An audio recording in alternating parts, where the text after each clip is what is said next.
Hello, everyone, and good evening. Welcome to another edition of the Absolutely WSL and Women's Championship Show. Now, we are expecting Paul to join us momentarily. We have a few technical problems, and we're also late because I was trying to get into a can and I've ended up with a bleeding thumb. But it's fine. We are #Team Chaos, so welcome. welcome, everyone. Now, you may notice we've got a new face with us this evening. Hello, Camilla. How are you? Hi, I'm good. Nice to meet you. I love that you're saying nice to meet me.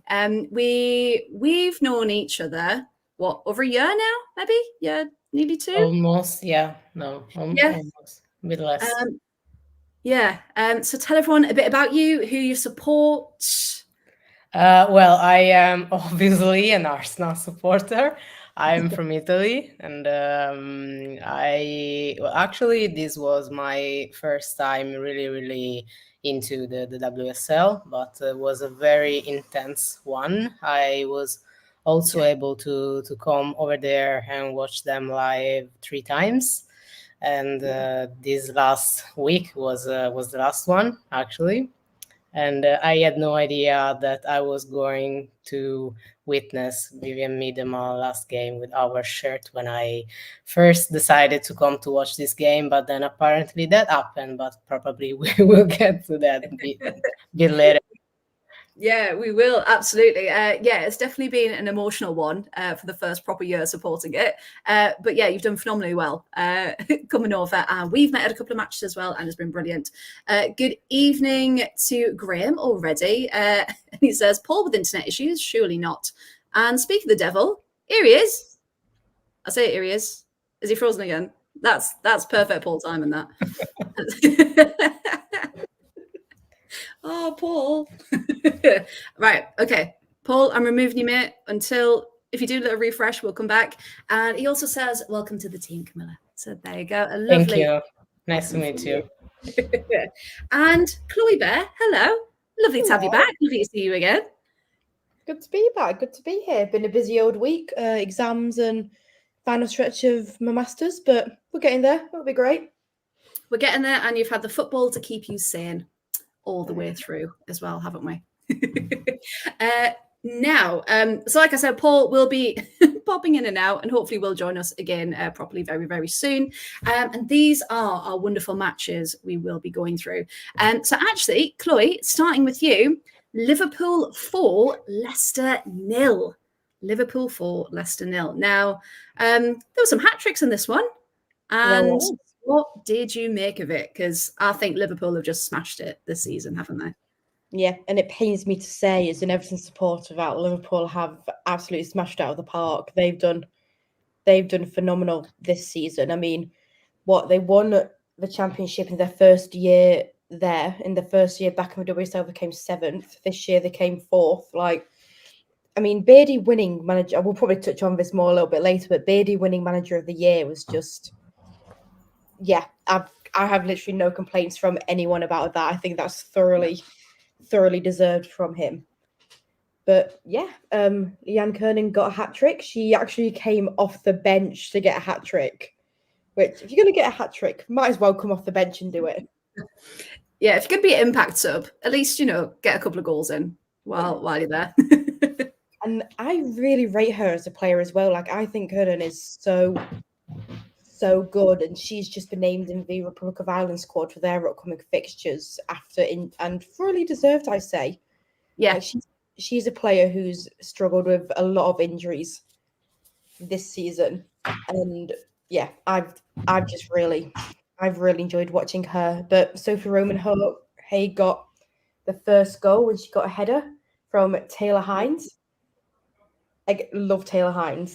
Got no complaints about Taylor Hines. I think she's another player who was one to watch this season. She's also been absolutely incredible. Leanne Kernan was a 65th minute substitute. She got a second goal, another header. She also got the third and the fourth goal. But her second goal, wow. The power she got behind that was... there was no way the keeper was keeping that out. I'm sorry. It was just phenomenal. And then she finished it with yet another absolutely stunning strike, just straight into the lower corner of the net. She's a powerhouse, and we are fully here for it. It was a good game, and she's again, Matt Beard is just so impressive. Like, he went to Liverpool in 2012, 2015, left, and came back in 2021, guided them back to the WSL from the Championship, and he has. I just love Beardy, and I love his honesty as well. Like, if you've ever been in one of his press conferences, or you have been in like seeing him after the game, he is just fully honest and literally does not care. He'll just be like, yeah, we were awful. And that's what you want, isn't it? You want a manager to, you know, unlike some that kind of spin it into, yeah, we were great, you know, but it just didn't happen. He's so honest, and he's a bit like, you know, Carla Ward in that sense. And I suppose Emma Hayes in a sense, just very honest, very open. And the fact that he's done what he's done, a bit like Brian Sorensen, with limited budget, arguably not really many like household names in that Liverpool squad either. So the fact that they've done exceptionally well this season, yeah, I've been really, really impressed, because you can never count Leicester out, can you? They had a couple of chances, but what do you think it was? They just couldn't get going, could they? They couldn't. And I think, and I don't know if it just was that Leanne Kernan was just so on it, or that Liverpool just wanted that fourth place more, because, and to be fair, they thoroughly deserved that fourth as well. Like, I'm not going to take anything like from them. Like, they were absolutely insane. They were so good. Yeah, I just think Leicester struggled a bit. I just don't think they really got started. They had a couple, like you said, they had a couple of chances. You had a couple of opportunities, but I just think Liverpool wanted it more. Yeah, more clinical. And just, yeah, their skill was kind of unmatched. And I think they came out, I think we made predictions at the beginning of the season. And good evening to Emma. She's kind of, again, psychic, took the words out of my mouth. Proper underdogs, but we're all also living for it, absolutely. But straight out of the blocks, there were a side where you went, oh, okay, they could be up something here. And it wasn't just a fluke. It wasn't a couple of matches. They've been able to sustain it and finish where they have. So yeah, brilliant. Does it give them kind of a positive mindset, do you think, coming back into the season next year? And do you think they'll try for Champions League, or do we think that's still a bit too early? No, I think they will try for Champions League. I think they've got a taste of like the top six now, because last season they finished 7th, which is still quite impressive considering it was their first season back. But I can't write them off. Like, again, this pains me to say as an Everton fan, but I do think Liverpool have been absolutely phenomenal this season. I think they've played so well with what they've been given, and Matt Beard as a manager, he's just been so good, and I think a lot of it is down to him and the belief he's had in the squad. He is a very Brian Sorensen character, where he's not been able to do a lot. He's not been able to do this, not been able to do that. He's never turned up to his press conferences with a list of injuries. That's the Brian specialty, but so that's Everton's specialty, yeah. Which I will go into it later. But yeah, I don't see why they wouldn't try for Champions League next season. They've fully proven this year that they're more than capable of doing it, of getting them that top 4. And taking points off the big teams. Yeah. We all remember the Chelsea battering that happened. Yeah, and just to sum it up, Matt Beard did get manager of the season. So congratulations to Matt. Well done. Fantastic.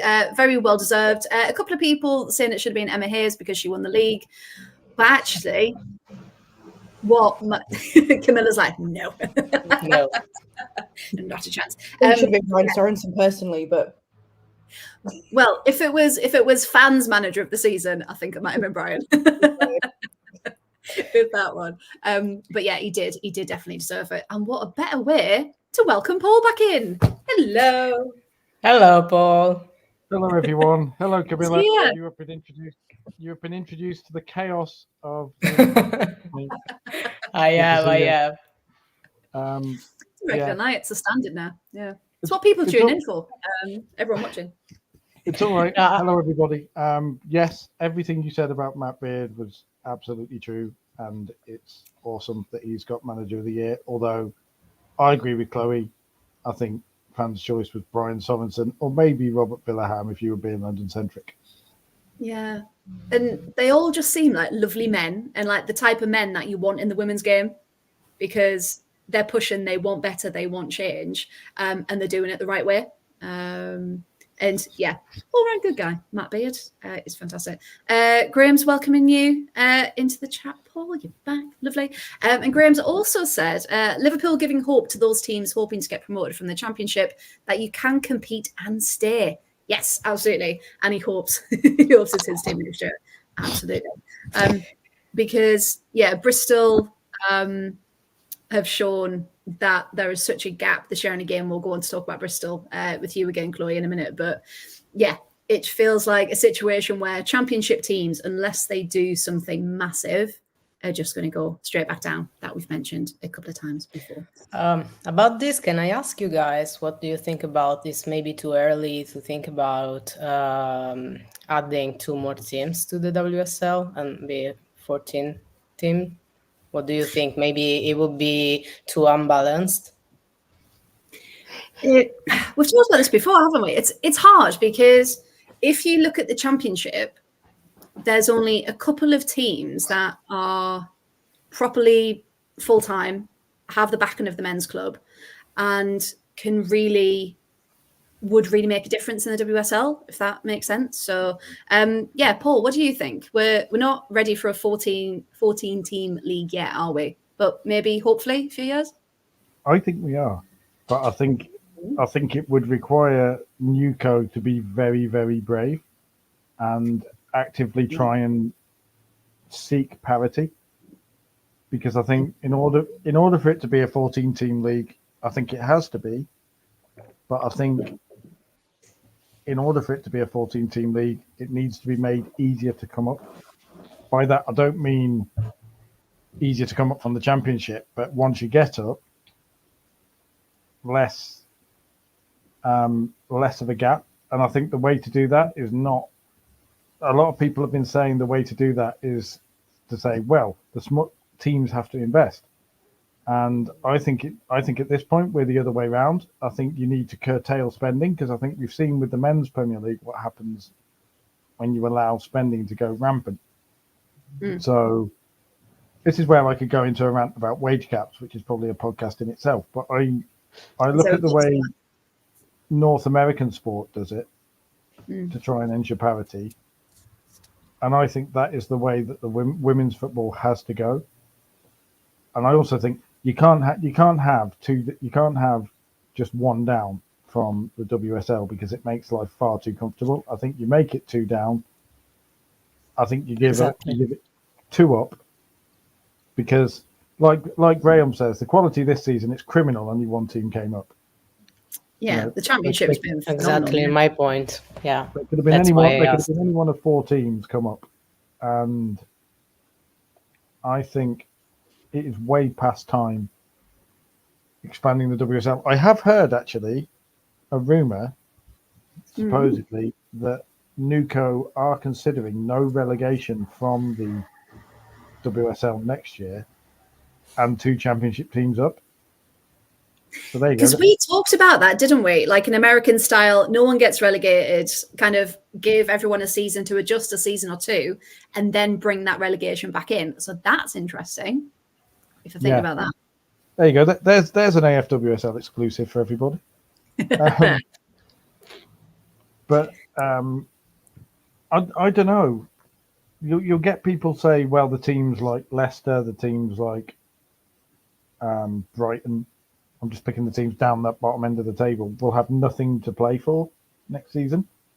But I think they will be a lot more. I think they'll be a lot more free. I think if teams know they don't have to worry about going down to the Championship, they might spend a bit more money. They might commit a bit more. They might turn around and say, right, okay, we're building for this season. We're building for next season. Come and support us. Just like, because if Bristol City this season have been told, right, okay, we are going to finish bottom, we are going to get beaten loads, but we're not going to get relegated. This is all about building the foundation. Yeah, which they have. How different could it have been? Now they've got to start all over again. And they're probably going to lose half their players. Well, they announced earlier, was it 4 or 5 players that have already left Bristol? 4, yeah. I think Brooke Aspen's gone back to Chelsea, hasn't she? But the rest are gone at the end of their contracts, yeah. And it just makes you think that security. And if you think, well, we've got something to play for, we can solidify, we can take those risks, like you said, we can maybe play different formations, try out different things and see if it works. And if it doesn't, and they've got that security and able to do it. Emma said, will it take the competitiveness away from it though? Chloe, what do you think? Will they still be competitive knowing? Because surely professionalism, that would still kick in, right? Yeah, I think the professionalism will still kick in, and I think they will have some sort of, like, within like local derbies, there will be that competitiveness because everybody wants to win that local derby, you know, like the London derby, the Manchester derby, the Merseyside derby, like they'll all have that like traditional competitiveness you'd expect for those type of games. But in the sense of team competitiveness, I don't think it'll have that same kind of feeling about it. It's like when you say, oh, there's going to be a friendly game between like England and France. It's not a friendly game.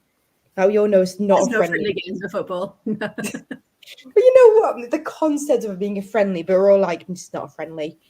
Yeah. It could be the same situation as that. Like we say, oh, it's just like a friendly game. It's like, oh, but is it a friendly though? It's not really, because there's always going to be that competitive edge. Because at the end of the day, these are also like elite sportsmen. Oh, I don't know the wording, but you all know what I mean, guys.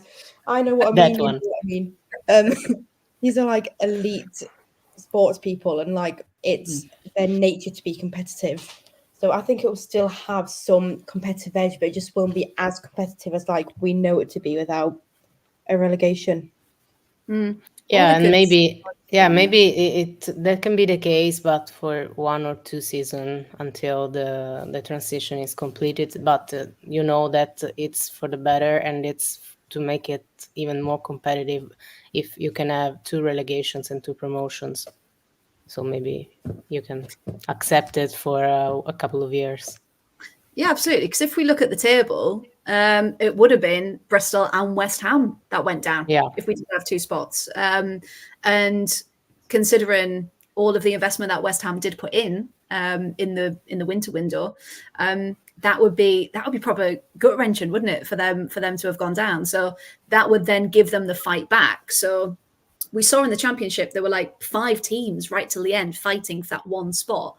So if there were 2 spots, then just imagine kind of that elation of all your hard work's paid off and you can get promoted. Like there is that chance. Whereas sometimes you think, okay, we can battle right till the end, as we saw, and you've just got to do it all over again in the next season with that one. So yeah, because Camilla, we've talked about Serie A before, haven't we? And that kind of mad when it splits off halfway. Because we have the same. We were actually discussing with my friends lately about this, because we actually have a similar situation in Italy, but we have even less teams because we have just 10 teams, and there is the regular season when they play 18 games in 2 rounds, home and away, and then. You see at the chart, and the league splits in playoff and play out, with the first 5 teams and the bottom 5 teams playing against each other again all over. So 2 and from this season 3 teams go to Champions League in the playoff part. And 1 gets relegated, and the other one has to face the second of the Serie B, which is basically Italian Championship, which actually was played today. Is home and away, and today was the first one. So we still don't know if two teams from the second tier were going to be promoted or just one. So we still don't know. But still, we were discussing about that because in the second tier there are at least three teams, including the one that has been promoted. Also, the second and the third deserves to be in Serie A, in the first league, and it's so unfair that it's just possibly one promoted and one relegated, because maybe we know for sure that has been done like this in the beginning when they introduced professionalism. In Italy, it was just 2 years ago, so they just try to give teams time to adjust to that and to settle with the new situation. But so they didn't want to do a very large Serie A the first year. But maybe now, I don't know if I know they were considering, but I don't know if it's actually going to happen. But it's also boring, for the teams to possibly face each other 4 times during a season, maybe in the cup, and maybe you have the Supercoppa, which is sort of the shield, something like that. So maybe you can face Roma and Juventus could face each other like up to 7 times, I think, last season, which is unbelievable. It just, it gets to the point where you're like, oh, again, really? And then it's always the same teams. Like the better teams will always be up there fighting for all of the cups and things, won't they? So yeah, we need a bit of change, a bit of variety. That's what we need. Although Roma won the league this year, didn't they? And kind of, was it Juventus have won it 5 years in a row, I think? Yeah. So that and was Roma, this is the second year. Yeah. Were they and deserving winners, Roma, this year? Because I've seen a bit of them. Absolutely. They dominated the season. For sure. They just said around a few weeks just before and after Christmas break that they were struggling with because they lost the Champions League game, I think with Bayern, not with Paris Saint-Germain. I don't remember which one, but they lost one Champions League game, and starting from that, they started to crash a little on the mental side, and they struggle a little bit with that in the first few games of the new year as well. But then they were just back on track, and they just crashed everything and everyone. And also, well, we also have to say that Juventus had a very, very difficult year. They already did last season, of course, losing because they were used to be basically they didn't give for granted that they were going to win every year, but they were just used to be the team that always wins. So when it happened that they didn't for the first time, and of course there was also players that are going to be old, and Joe Montemurro struggled with this transition. So it hadn't been 2 years, hadn't been a couple of easy 2 years for Juventus as well. So, but also Roma did very, very, very good, and they actually started many years ago. It's not just the last 2 seasons happened by chance. Yeah, it's finally been their moment to kind of take But yeah, I'll say I really enjoy watching them play. So yeah, it'd be good to have them back in Champions League next year. Right, back to the WSL then. We are going to leave Man United Chelsea till last because that's where all the drama was happening. So up next, it's me. Aston Villa 1, Man City 2. You know what? I'll say that because at one point it looked like Villa could get a point. They could get a draw. And I don't know if anyone else saw any highlights from this, but I don't know. I think City, there was a lot of emotion in that match. There were lots of goodbyes and lots of, you think they weren't under any pressure. They weren't urgent. There was no urgency in their play.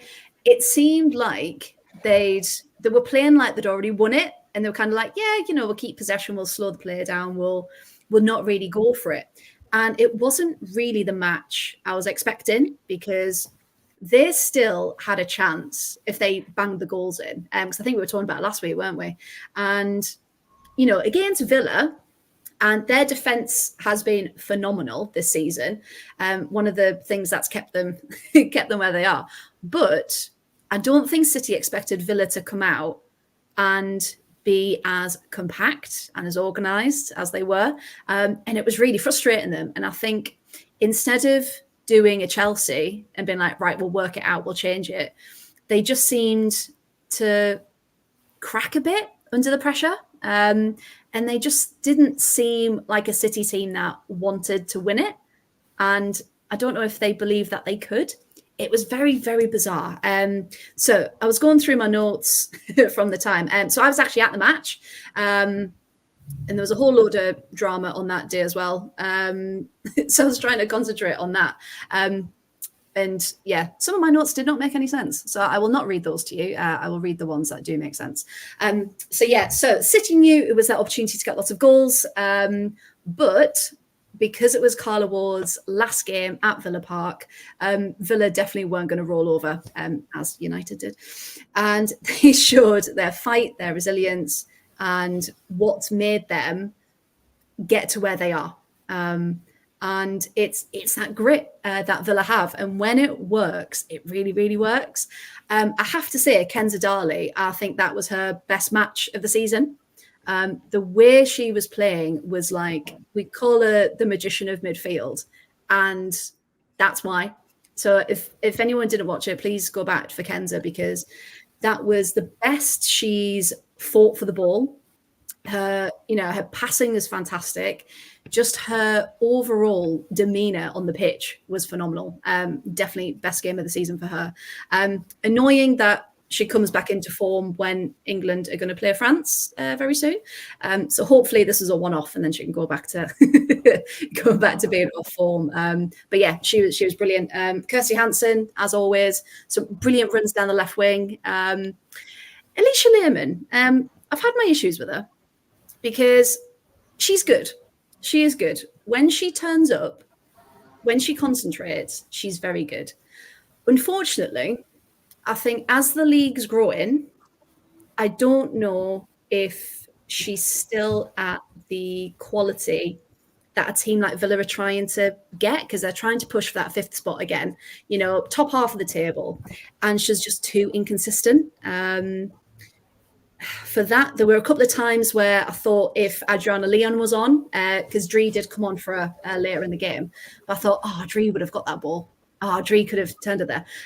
So Alicia's got a moment. So it'd be interesting to see. I know she signed a contract extension not too long ago.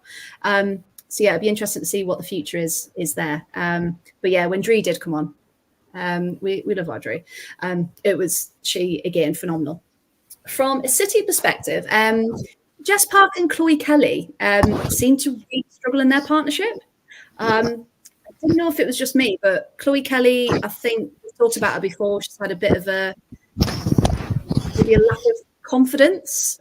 Something's not quite right with her because her shots that normally would be on target back of the net going really wide, or she's proper skying them. Or has anyone else noticed that about Chloe Kelly recently? She's got quite on her game. She's not been very consistent lately. Yeah.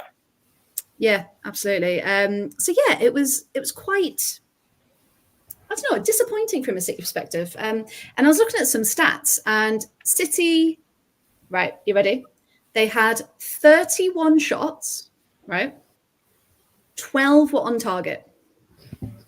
31 shots, 12 were on target. Can you imagine if those 12 on target had got in? Like, that final day drama would have been it would have been phenomenal compared to Villa's 6 shots and 3 on target. So really, 50% exchange rate. I'll take that. That's not bad. And of course, 1 goal to go with it from the wonderful Rachel Daly. There were concerns about, was it offside, was it not? But she was onside. But that was in the 70th minute, so that was 1-1. And you think, Villa, could they hold on for 30 minutes? And there was that belief in the team. They were really strong. And Anna Leeds, I know I've sung her praises all season, but she was given player of the match, and rightly so, because some of her saves were incredible. And yeah, Villa, we've put this all over social media, but I'm saying it again now. Villa haven't yet offered her a new contract. And I don't know what they're playing at. So, Villa, if you're watching this, you need to sign her up quickly and now, please, because we cannot lose her. All right. I know the rumor is we're getting Sabs, but we cannot lose our favourite Kiwi. So please and thank you, Villa. You need to sign her. She was my player of the match, and she was the official player of the match as well. But yeah, it was a strange one at the end. So obviously, City did get the win. It ended 2-1. But it was an emotional one. And I know I've talked about Steph Houghton before. But as soon as she was warming up to come on, literally everyone in the stadium was applauding, cheering, and just wanted her to enjoy that final moment. Every time she got the ball, people were cheering for her. And it was just brilliant that she could end her career in Villa Park, like on a high. And all of the other departing players as well. It wasn't official yet, but they all got their flowers at the end. So it's Demi Stokes. Ellie Roebuck, of course. There was that rumour she might be going to Barcelona as well, wasn't there? Philippa Angeldal, Ruby Mace. So yeah, it was lovely that everyone got a chance to say goodbye.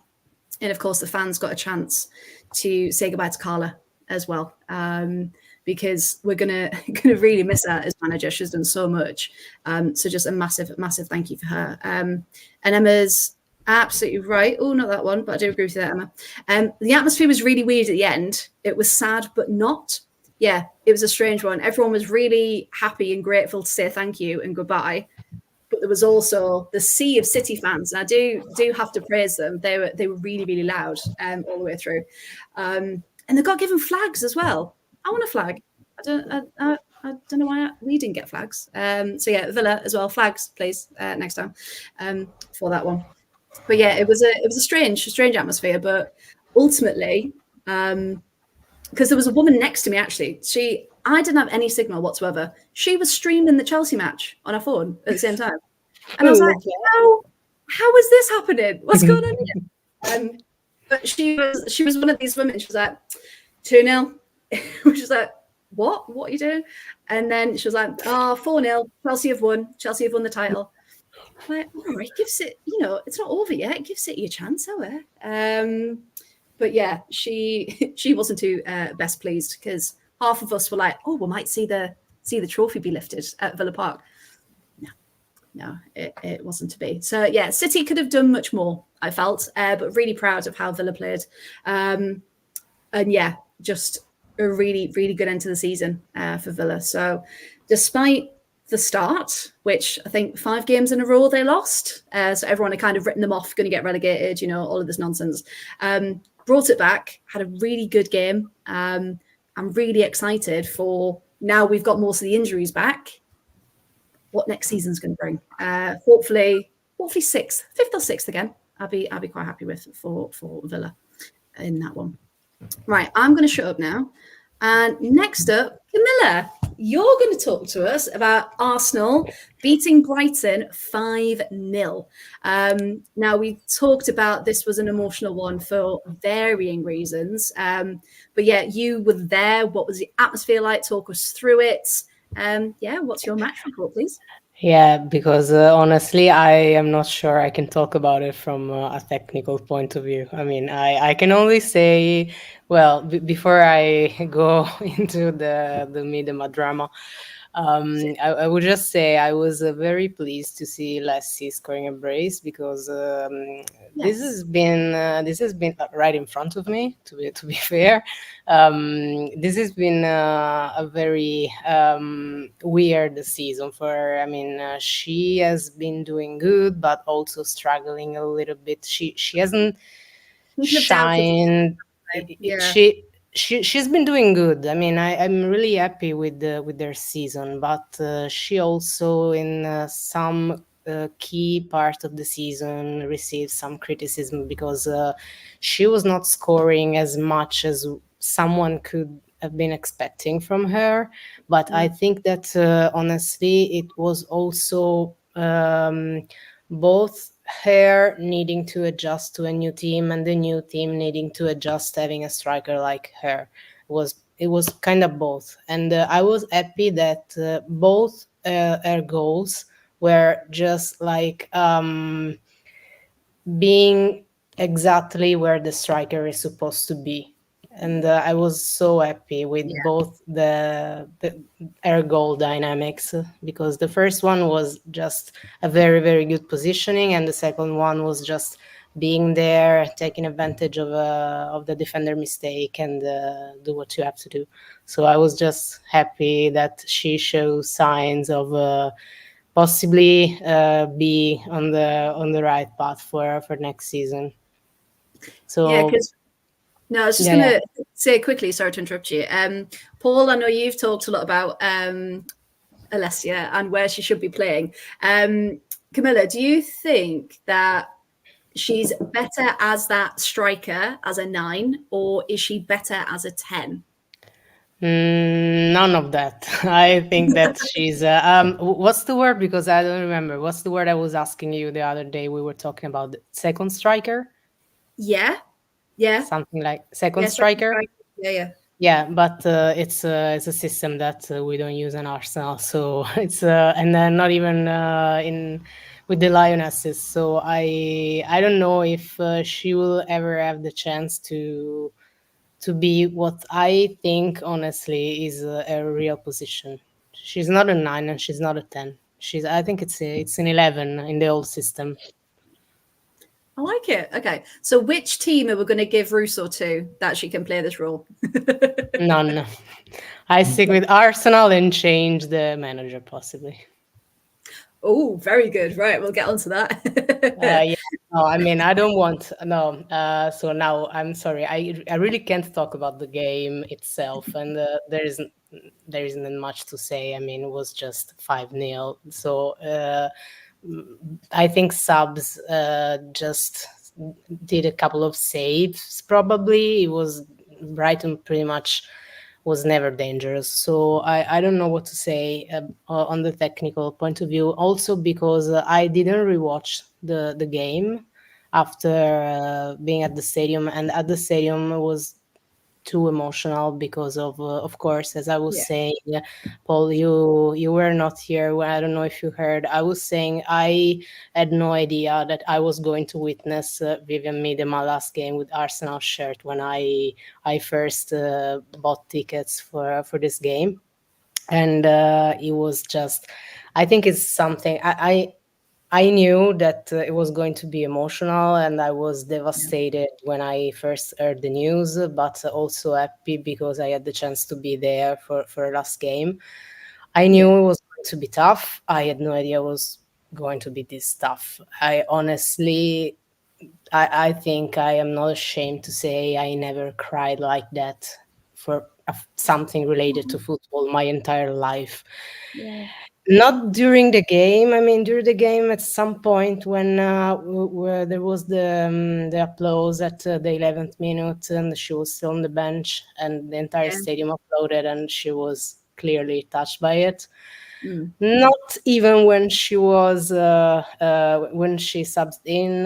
Not even. I mean, I didn't see the goal because she just entered the pitch, and I took a moment to recover from that. And I think I put my eyes down for a second. I raised my eyes, and everyone was crazy. So I didn't see the goal, but I kind of try to keep myself together during the game. But when she did that speech at the end, I am not sure if Yeah, you saw saw clips of it. that. Yeah.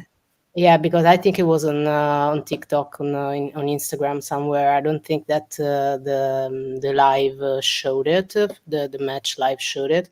No, I don't think It so. was it was um, at some point she said she was asked about the Emirates and the sold out that we did this season, and the thing that next season is going to be the main house of Arsenal women. And she said, oh, the fans were really amazing this season, and I hope they showed up next season as well, because we are going to need all of them.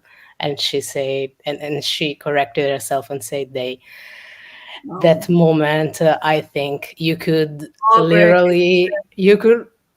trust me, you could feel 3,000 hearts breaking at the same time. It was something that I cannot explain, and that moment just broke us all completely.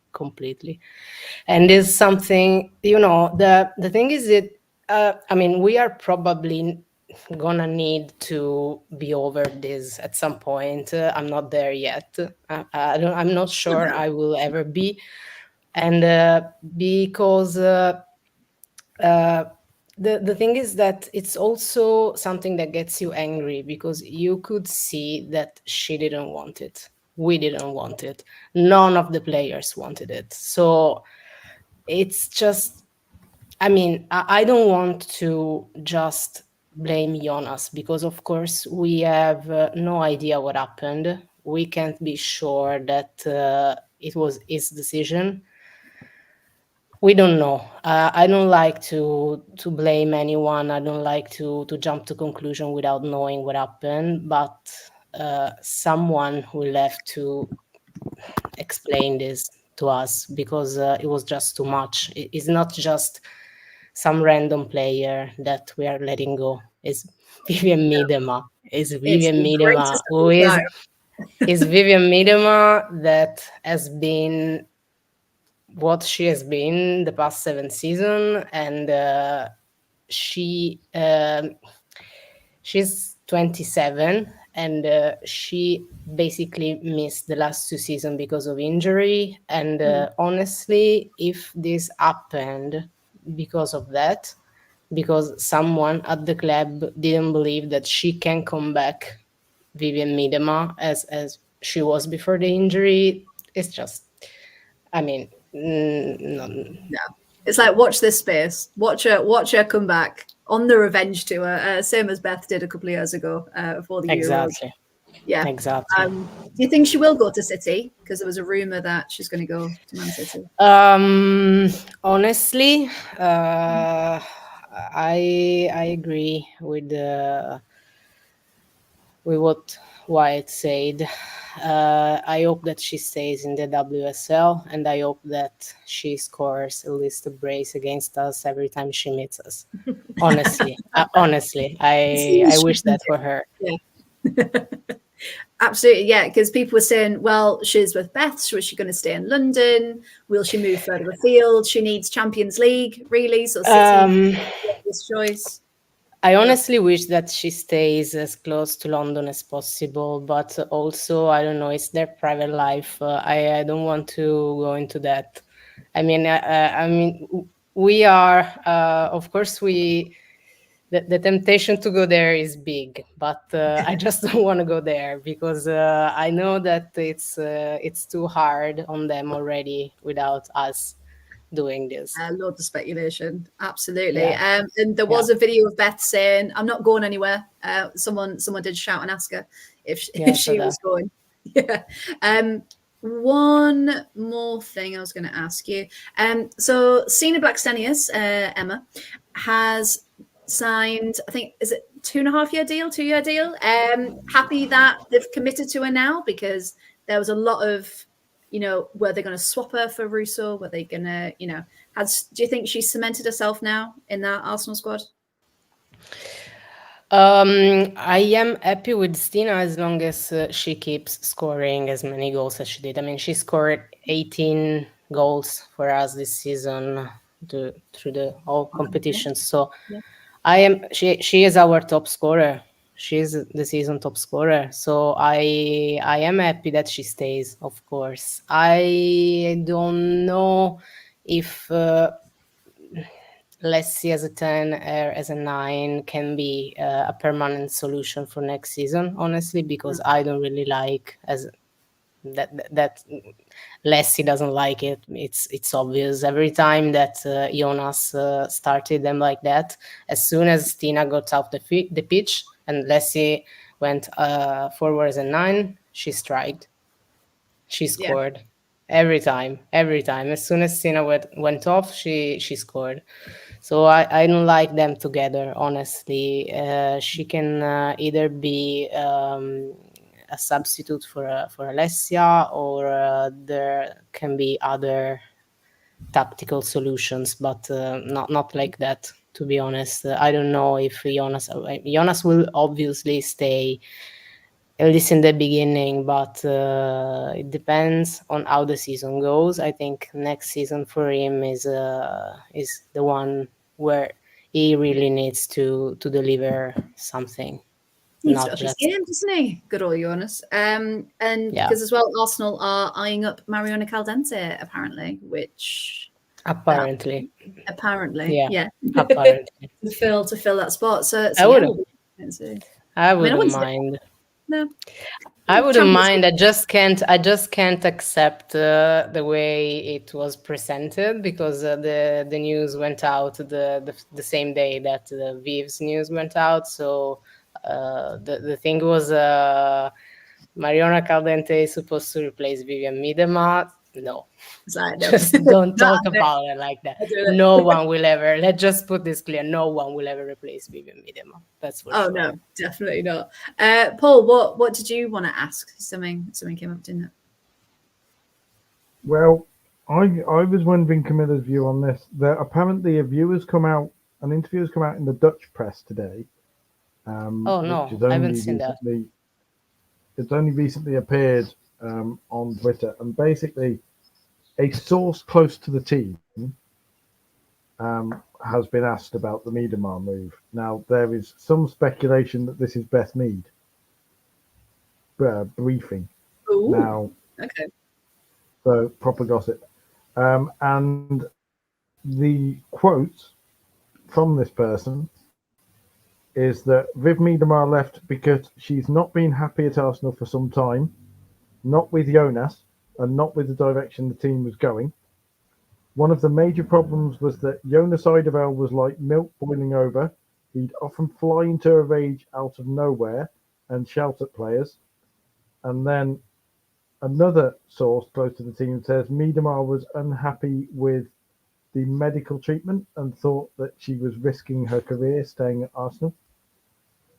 Wow. Now, obviously these are quotes.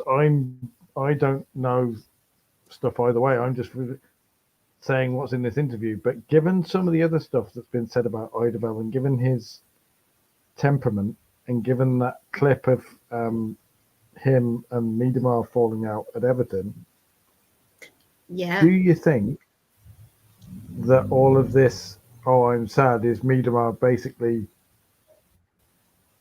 trying to put a acceptable face on it, and she basically wanted out because of Eidevall? And do you think there was ever any chance of her staying at Arsenal?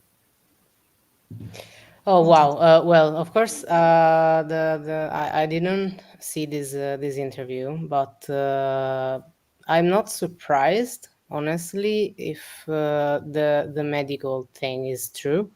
But just because of how her rehabilitation is is going, of course. But at the same time, I'm not sure that can be um, a truth like in general, because maybe it was the case with her, but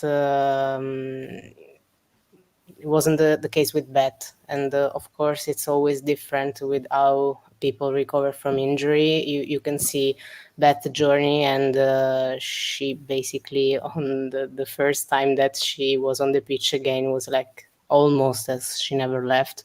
She assisted Leslie with the winning goal as soon as she jumped in the pitch the very first time. So I am not sure that this can be true. I think that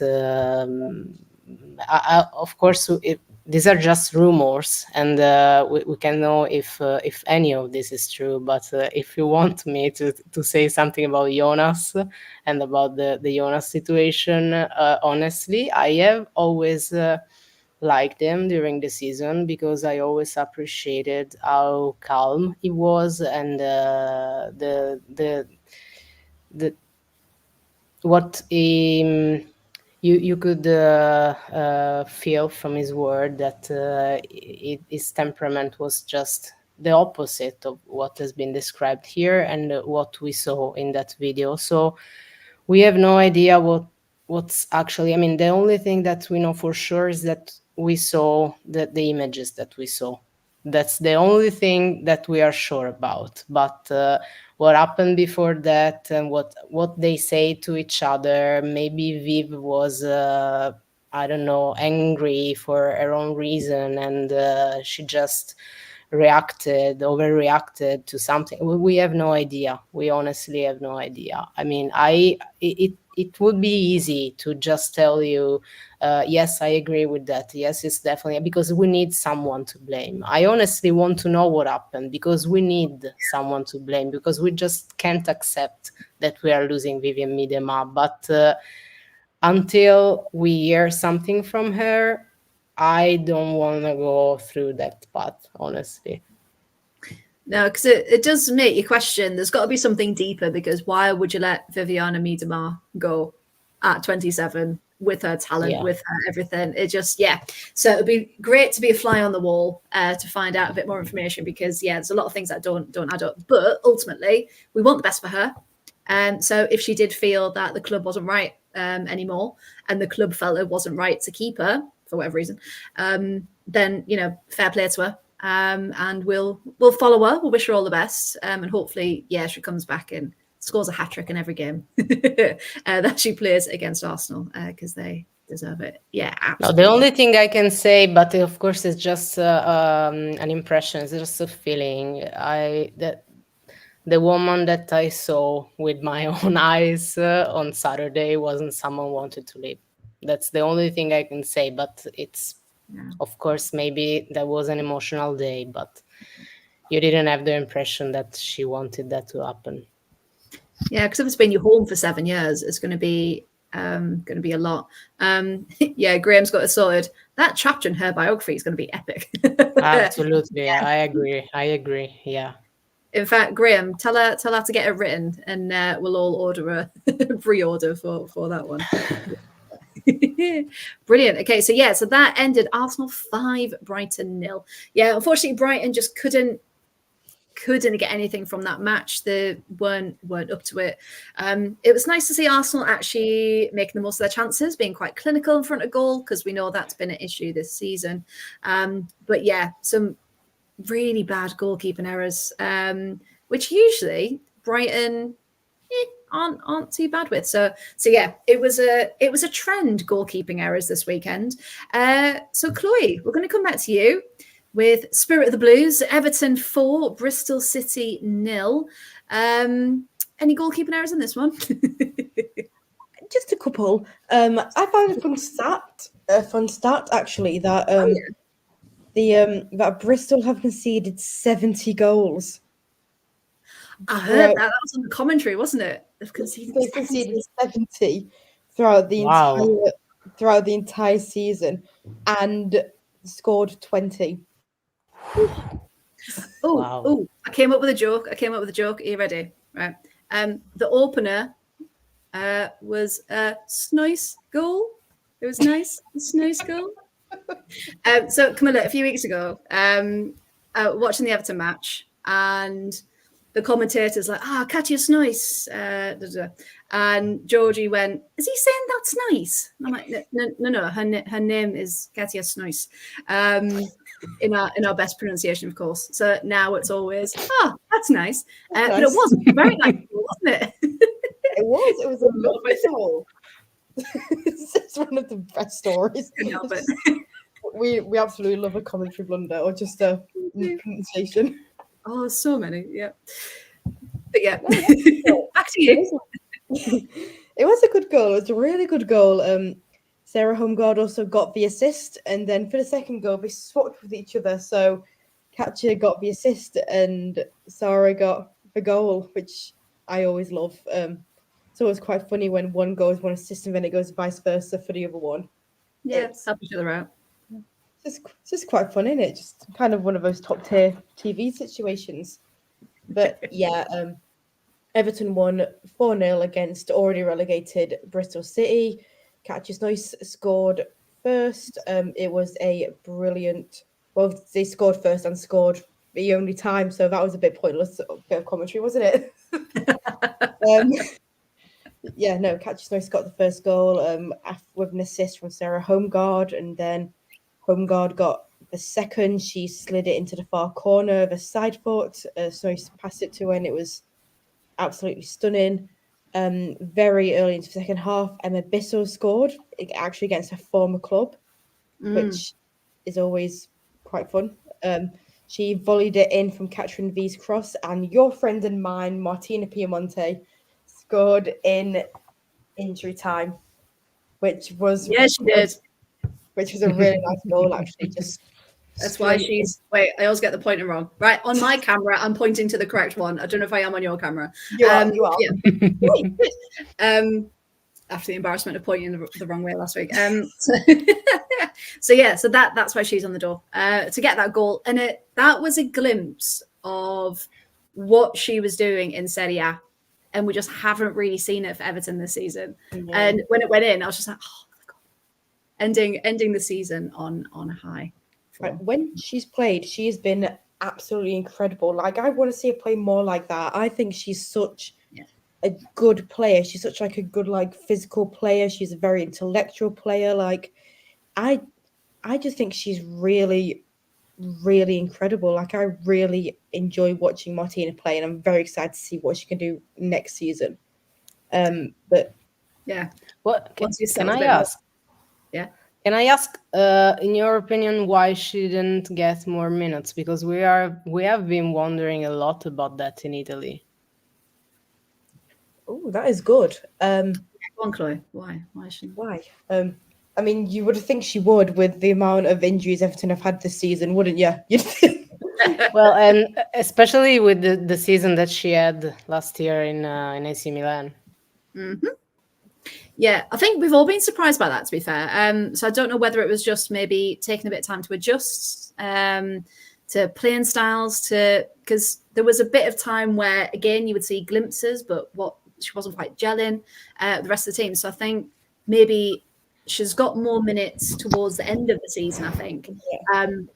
Because in the beginning, it was lots of cup matches and things to try and try her out and see where she was. So I think maybe now that at the end of the season, she got the hang of it, and she's solidified a bit more into it. I think next season's going to be our season. I know I said it this season, but yeah, I think now she's settled because Camilla, from an Italian point of view, what do you want to see in her in the WSL? So what have you previously seen that you think, oh, she's not quite doing that yet? I thought.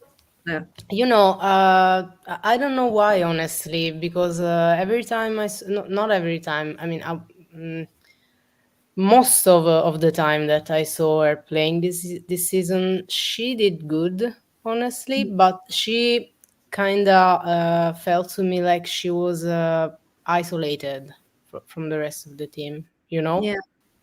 And it's weird because that's basically what she has been doing very, very good last season, like connecting, the two phases of the game.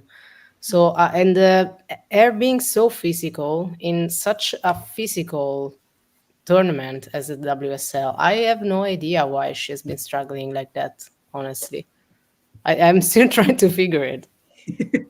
We'll have to ask her when. Yeah. When's it, next week after. We'll have to ask her. Well, that one. Thank you for everyone's support in the chat, by the way. Freya, that was awful. Freya, I'll do the one-liner. No, I'm going to keep coming with my dad jokes. Thank you. And they're going to get progressively worse. Just for everyone. But yeah, so that was unfortunately Bristol's last hurrah in the WSL and lost 4-0 to Everton.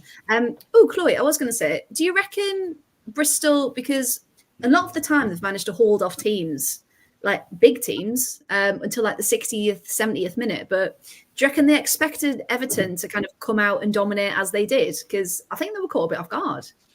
Yeah, I mean, considering when they came to Walton, they drew 2-2.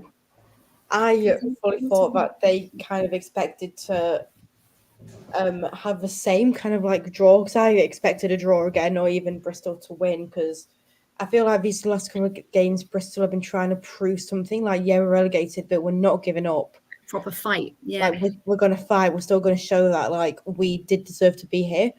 And I just think they didn't. Like, I just feel like Everton were just a lot more dominant, a lot more like, yeah, we want this a lot more. We want this more, and we need this. But also, like, I speak about him in and out every single week. Like, I think Brian Sorensen has been so incredible with that Everton team and what he has done. Considering they've had no money for players, they've had injury after injury. He's taken pieces of paper to his pre-match press conferences with his injuries on them, just so he can make sure they're all right. Unroll a scroll just like this long, like, right. Honestly, it has been a season. Like, it's been tough for him. It's been tough for us. I feel like this season has aged me more than any other season. Like, it's not been a vibe, but he's just done so phenomenally with what he's. I mean, Heather Payne has been insane. Martina's been brilliant. I've really enjoyed watching Tony Duggan this season. I mean, she's been injured. She's been, well, not injured, but she's had an illness for the past few games, so she's not been included. But I liked watching her play. Meg Finnegan taking the captain's role this season and doing an absolute like slay job of it. Like, she's been brilliant. She's been insane. They've just been. And of course, our Courtney Brosnan. I need her to be my life coach. I need her shouting. Yeah, she got Player of the Season, didn't she, today? Yeah, and it's not surprising at all. Like, she's been the voice of reason many times with that team. Her shouting, I just need her constantly shouting at me to do work, and she just needs to send me motivational messages every now and again. But she's been amazing. I've loved watching Courtney, and I can't wait to see Courtney even more, because she's just been. Oh, I just love her, and what that team have done is just insane. And hopefully, they give me a less stressful season next year, because I can't do it again. Because ultimately, Everton are 8th, 1 point behind Villa, and they're pretty solid just under that midpoint of the table. So actually, Everton, considering everything, haven't actually done that bad. They've finished quite respectfully. Last season we finished 6th, which is probably more ideal, and I'd like to finish above Liverpool ideally, but that was never going to happen this season. we got to be realistic at times, and this is one of them. Yeah, just kick Arsenal out of the way. It's fine. Everton can go top. I'd never do that to you, Camilla, don't worry. Hey, biggest shock of my life when they only lost 2-1 at Walton Hall. Like, what was that all about? That game, I'm so glad we went to that game, because that was phenomenal. That was so good. So good. But that just really shows you that the teams that maybe you would count out as like, oh yeah, Arsenal are going to win. You never know when teams like Leicester, Villa, Everton, when they're going to kick back. Might not be all the time, might not be consistent, but they've got their moments and they're capable. And I think that's what they all need to really, really focus on. Thank you, Chloe. Freya, curb your enthusiasm for the dad jokes. Chloe, don't hurtig me. I can't. My heart can't take it. Thank you very much. And now I'm just going to be thinking of player puns for the rest of the podcast. So while I do that, Paul, back to you.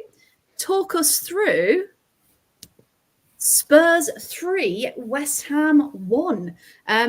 Now, I was watching this one, and what did I think of it? Mackenzie Arnold had a bit of a clanger, didn't she? But every single goal was phenomenal. So talk us through it. What on earth was that match, and where did those goals come from? It was weird because it felt like an end of season game, and we kind of said, "Oh, it's two teams who haven't got anything to play for." And then you had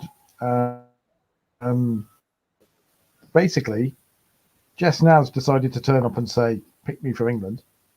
And this is why I've been picked. Yeah.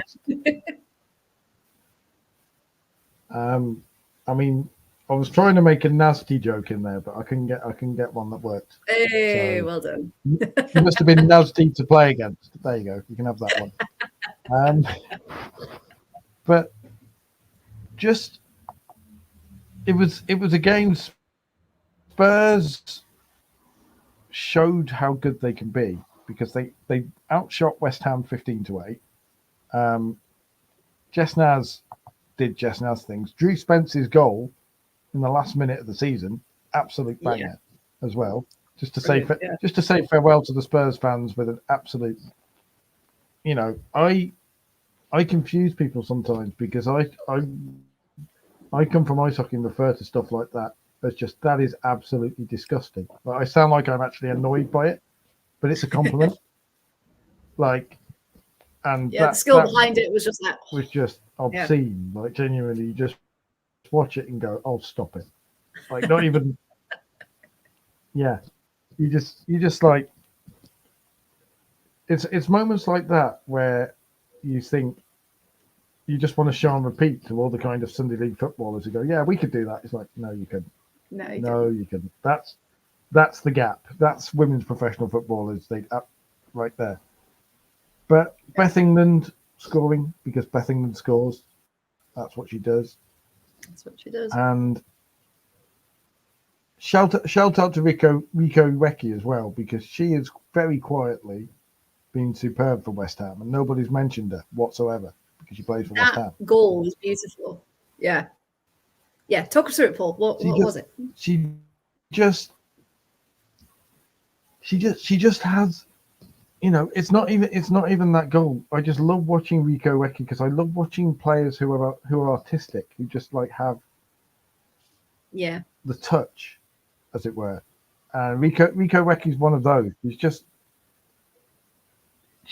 just like watching her. She makes football beautiful. Like we were talking about Miedemar earlier. She cruises like a shark. Miedemar just kind of Rico Recchi just kind of drifts gently. She's like a blossom on the breeze. She just kind of drifts gently around the pitch, making it look better. And then she'll come out with something and you'll just go, "Oh, that's beautiful." A cherry blossom, if you want the Japanese thing. Cherry blossom. Sorry, I'm just warming up. I'm warming up the one-liners. Getting ready for the good one. But she is. And there's been, a couple of rumours. Oh, sorry, I was just going to say there's been a couple of rumours of transfers with West Ham players as well. So do you reckon West Ham again are in a bit of a process? There's going to be a lot of change there this summer, do you think, for West Ham? Because something needs to change, doesn't it? Yes. A force to be reckoned with. That's decent, Graham. I'll give you that. It's a bit of a stretch, but I'll give you that one. If we pronounce it properly, a force to be reckoned with. Yeah, perfect. See, Graham, that's why you're here. That's why you're here. Part of Team Chaos. But I do think that West Ham need investment now. I think they are in a position where, because Crystal Palace I think will throw money at it this summer. And I Well, think they've if West lost Ham like half their team, haven't they? water, So yeah, so they need to spend to compete, and I think they will. Yeah. but they need to obtain quality players. I think they need to step up a level. I think the signings of Christy Mewis showed intent at least, but it's only short-term intent.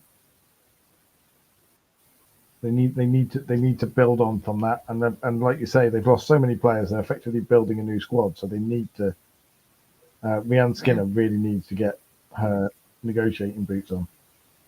Negotiating boots? Yeah. Yeah, we can say negotiating boots. Well, Negotiating hats. That's nice. Gives the idea. I wonder what negotiating boots look like. There you go. Are they a certain type of boot? Do we think? So now we're off on a different tangent, aren't we? Yeah, I think a lot of clubs. I mean, we've heard all of the rumours and things like that, but yeah, I think this transfer window is going to be very, very interesting. And we're going to be here the whole way, and we're going to be reporting on it. But yeah, so West Ham unfortunately couldn't make anything to add to their season, and it finished 3-1, with West Ham finishing in 11th place on 15 points. But looking at it, not too far behind Leicester and Brighton. So it just shows you in this league what difference a game or two does actually make. Now, there's one we haven't spoken about yet. Dun, dun, dun. And it was the big one. It was the decider. This was Chelsea 6, Man United 0. Now, we all kind of pegged this one as, United are at Old Trafford. Maybe, it's theatre of dreams or waterfalls, as we've seen in previous weeks. But, they're going to turn up. They're going to do something. They're going to battle Chelsea for it. And yet, I don't think they ever stepped foot on the pitch, did they? So I will come to all of you in turn. Got a couple of questions because we could talk about it forever. I did want to say that we talked about Skinner's polo neck the other week when it was sweltering at Wembley. Did we all see Emma's personalised shoes and jacket, by the way? Because that was phenomenal. Like painted Chelsea fans at the side. Yeah, Chloe said, I was at the game and couldn't believe what I was watching. No, me neither. It was Chelsea doing Chelsea things and United just completely decimated and not knowing how to come back. There was a clip of a quote, should I say, sorry, from Izzy Christiansen that didn't age well. I think a few of you saw it when she said, United aren't going to roll over. I can see it in their eyes as they were warming up. I don't know who she was looking at. Well, that definitely did not happen. No, I was just like, oh yeah. But yeah, it just Paul, we'll start. We'll do specific questions, and then if anyone's got any other rants, which I know you do, then we can have a look at. Paul, I was going to say, do you think it was an FA Cup hangover that kind of maybe, I don't know, why do you think United just weren't mentally there? I mean, for a start, they're managed by someone who looks like if you bought the milk tray man on Wish. So, that's... but well done. There you go. If anyone was counting the sweepstake, it was 10 seconds. The time has come. Right, hang on. Let me get the popcorn. Let me tweet it. Hang on. Continue. Yeah, we'll get the popcorn, everyone, and let's go. But I just think they didn't turn up because they don't want to play. They didn't want to play, like literally. how a team can turn up at Old Trafford against their big rivals with the chance to make themselves the main story of the day and not turn up. That is a team that doesn't want to play for their at all. Just they don't want to be there. And I think that says a lot about who's managing them, because he looks like the kind of teacher who everybody hates and just puts up with for 40 minutes. Like, he's just there. Nobody respects him, and they just don't listen to him at all. It's just really, really, and I think you just saw it. They wasn't even hangover. It was a complete. They'd been beaten before they even started. Mentally. And it was whatever was it after the first? They'd been beaten before they started. Yeah.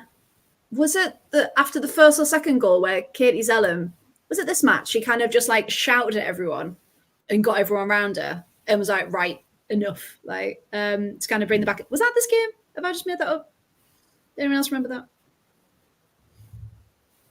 I just watched the highlights. Sorry, It could have been one of several, to be honest. Because I know, it just feels like it every match. But Katie Zellum's having to. I mean, fair players were captain, definitely leader. But yeah, that she's had to kind of like corral everyone together because they're not going over to the touchline.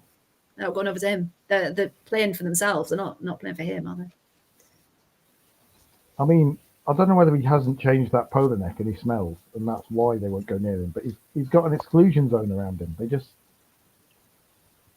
as soon as they come onto the pitch, they all try and stay as far away as possible. Everyone wants to play left back because it's as far away from him as possible. It's like. Can I just ask you a question, Paul? Do you think it was possible that they just didn't want to go in Chelsea's way because this would have meant City winning the WSL? Ooh, did they throw the match? Dun dun dun. I didn't watch the match, so I have no idea. No, I just think they're managed by an idiot. Like, and I think I don't think any team will want to throw a match no matter what. I think professional pride kicks in, and I almost think they kind of counted on Chelsea being nervous, and Chelsea weren't. Chelsea just came out like the last time I saw something go through something that.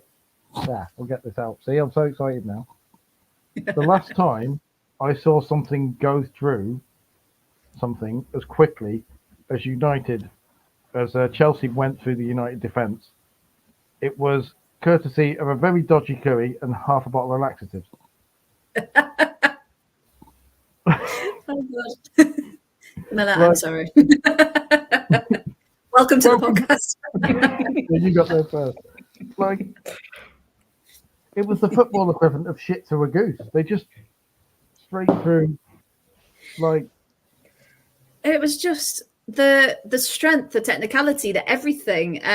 Chloe, Myra Ramirez, what a bloody player that woman is. She's amazing. Absolutely unplayable. She's absolutely amazing. Like, I could not stop watching her the entire time she's on the pitch. Like, she's phenomenal. The way she just kind of like pushed Millie Turner out the way and was like, no. It was how easily she did it. It was like, yeah, it's literally like Millie Turner was nothing. So either Millie Turner just didn't want to be there, or she just went, you know what, go for it. Yeah. It was so cheesy. It was like, because there was that dodgy moment, wasn't there, where Millie Turner nearly gave away a penalty. So I maybe think she got a bit scared and was like, okay, I can't touch her. But it got to a point where she just backed off completely. And Myra was like, yeah, all right, I'll get through here.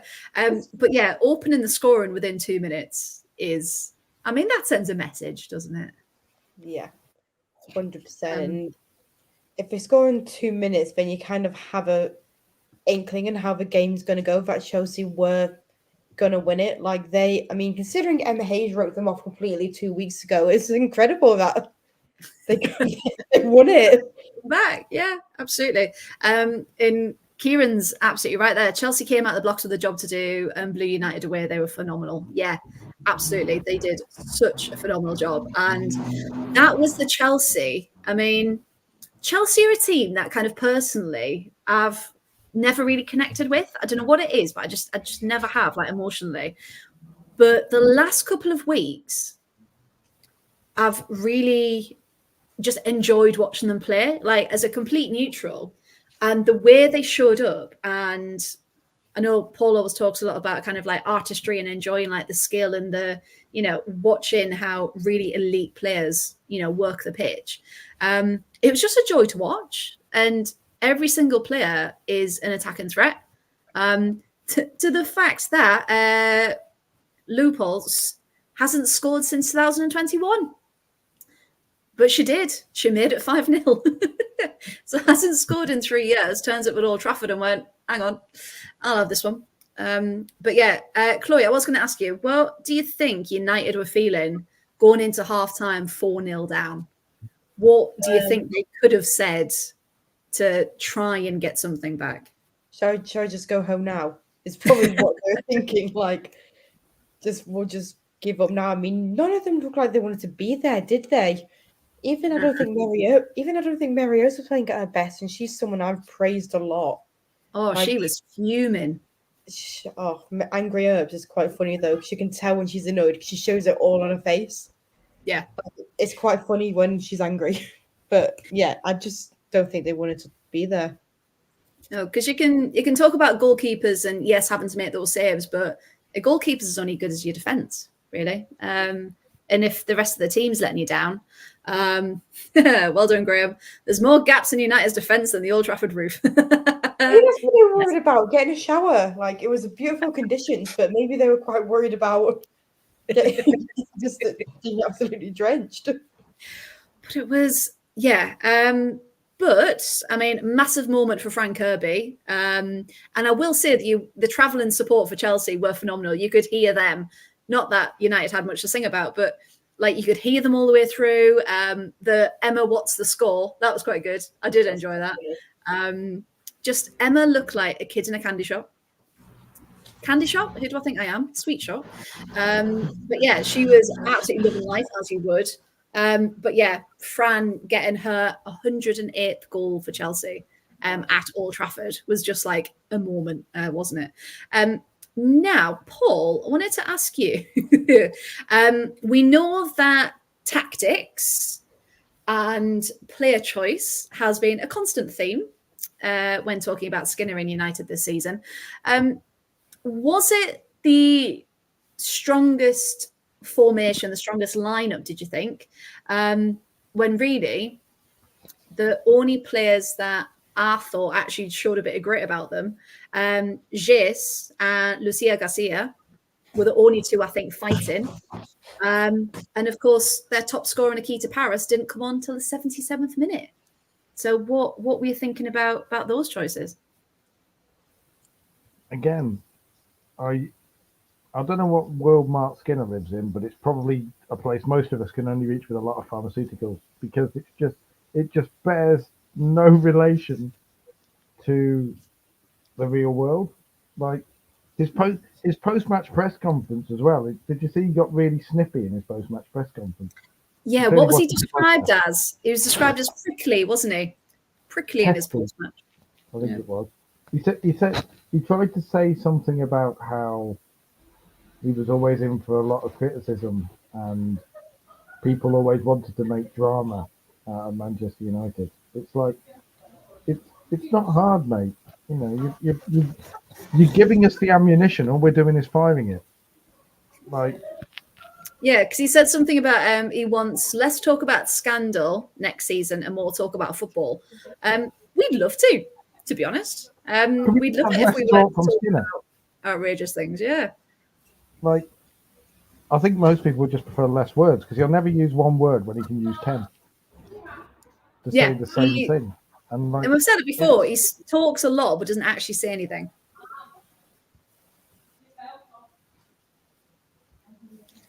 no, he's just, and this is a manager thing because Emma Hayes is very blunt.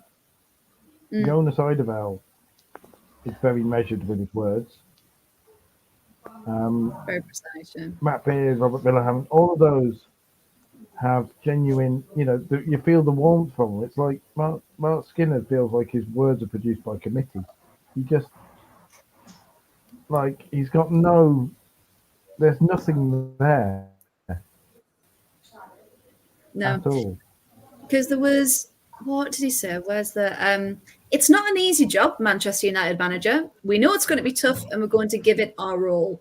But if that's their role, then that's quite worrying, to be honest.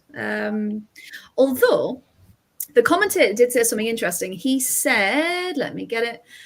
Some may say United didn't turn up today, but I don't think any team would have been a match for this informed Chelsea side. Camilla, what do you think about that? Could another team have done better, or were United just not up to it because Chelsea were that good? What did you think of what you saw? As I was saying, I just saw the highlights, but I mean, Chelsea definitely went to the pitch to win the league. So of course, it wouldn't have been easy for anyone doing. But I think I'm not saying that United should have won the match, but at least doing better than that. At least try. At least you're at Old Trafford. I mean, yeah, at least try something. At least try. Yes, I think honestly, if it was even Tottenham, Liverpool probably would have done better. I mean, we saw Liverpool with Chelsea. Yeah, absolutely. I wish that was the last game of the season. Now that would have been a good one, wouldn't it? Right till the last moment. Oh, that would have been. Yeah, I almost feel it's a strange one because you almost feel a bit let down because it was a demolition job by Chelsea, really, wasn't it? But you think last game of the season you won. Like if that had been a 6-4 or something, like just complete like end to end going for it, making the most of that opportunity. But no, there wasn't. Emma's put in the chat. Villa managed to keep it 3-0 with the third choice keeper. Yeah, United could have done better, but yeah, Sophia Pua was amazing that night. But yeah, it's what team turns up on the day, isn't it? And unfortunately, United just didn't. Do you think that they've just checked out completely? Like, because I think Mary Earps is out the door. I think she's already in Paris or playing for Arsenal or wherever she's going. Yeah, because was that from the video that came out? Yeah, I think she's out the door. I think half the team wish Skinner was out the door, and that was their way of showing their disgust at a new contract. Like Dave Brailsford was there watching it, and he was probably Googling how long to withdraw a contract offer, like by half an hour. Got a 14-day window that you can withdraw. You know, a 24-hour call-off clause. Because honestly, if that was anything else, if you bought Skinner from a shop, you'd take him back. You'd want a refund. What purchase would be trying to make? I wanted Emma Hayes, but they only had a Skinner left. Yeah, it's a good way to say thank you for my contract extension to just get completely battered 6-0. I mean, I hope they kept the receipt on that contract. Is all I'm saying. Kind of twisted. Yeah. Well, the thing is, though, his job. I mean, it should have been on the line anyway, but this next season then, because it was only a year, wasn't it? Year extension. It is make or break, and he can talk, he can talk the talk all he wants, but unless he's getting the results, because really players now, are they going to even want to go to United in the transfer window? Because I wouldn't. no, absolutely not. Because there's a rumours of Ella Toon to Barcelona. It seems like everyone's going to Barcelona. I don't think that's gonna happen. I don't No. see her leaving Manchester United ever, honestly. No, because she always says that's a home, doesn't she? Like that's where she is. But apparently Jace on Instagram was very much like, I can't wait to keep fighting and do it for the club. So I think there's that element of the players that are there. Yes, they're discontented with how it's gone, but they still want to keep fighting for the badge and for the club and for each other, not necessarily who's above them and who's in charge. Graham's got a good one. Last time I saw something as blown away as Man United, Dorothy ended up in Oz. Brilliant. Well done, Graham. Well done. I like it. I think Mark Skinner next season will be like Strictly. Everyone will be fed up of it by Halloween. Genuinely. Hey! Sorry. Number one Strictly fan, Chloe over here. Like, I met them last week. They're my best friends now. she will come through the screen and get you, Paul. Like Samara off the break, she'll come through. I mean, to be fair, there's more. You've got more chance. If Skinner was on Strictly, you'd have more chance of lasting past Halloween. So it's a fix. There was also, the last main thing I want to talk about was Emma Sanders tweeted on Mark Skinner apologising to the fans. Of course, I'm sorry to our fans, but also our fans are intelligent and they understand the situation we're in and the growth, and that I will give everything physically and mentally to get the team where we want. So what situation are they in exactly? Well, you tell us. He's had the most. Does anyone remember, and nothing with it.